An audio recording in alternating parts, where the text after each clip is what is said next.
Hi friends, நம்ம இன்றைக்கி மக்கானா வச்சு ஒரு ஸ்நாக்ஸ் ரெடி பண்ண போகிறோங்க. இது வந்து ரொம்ப ஹெல்த்தி ஸ்நாக்ஸுங்க.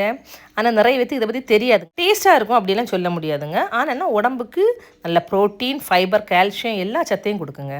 நம்ம இப்போ எப்படி ப்ரிப்பேர் பண்ணுறோன்னு பார்க்கலாம். ஒரு வானொலி அடுப்பில் வச்சு ஆயில் எதுவும் ஊற்ற வேண்டாம். சும்மா இந்த மக்கானாயை போட்டு லைட்டாக 2 மினிட்ஸ் அப்படி வறுத்து கொடுத்துருவோம். மக்கானா சாப்பிட்றதுனால ஸ்டாமினா அண்ட் எனர்ஜி எல்லாம் இம்ப்ரூவ் ஆகுதாங்க. கிட்னி ஸ்ட்ரென்த்தாக இருக்கிறதுக்கு இது யூஸ் ஆகுதான். 2 மினிட்ஸ் வறுத்து விட்டுட்டு கொஞ்சமாக சால்ட்டு போட்டு அப்படி வறுத்து விட்டுருங்க. அவ்வளோந்தாங்க. ரொம்ப ஹெல்த்திங்க. ஆனால் என்ன, ரேட்டு கொஞ்சம் கூடுதல்.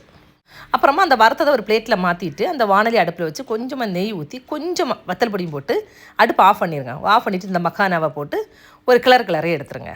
இந்த மக்கானா எதுலேருந்து பண்ணுறாங்க தெரியுமா? தாமரை காயின் உள்ளுக்கு ஒரு விதை மாதிரி இருக்குங்க. அதுலேருந்து இந்த மக்கானா எடுக்கிறாங்க. ஃபோட்டோ பார்த்தாலே உங்களுக்கு புரியும், பாருங்கள்.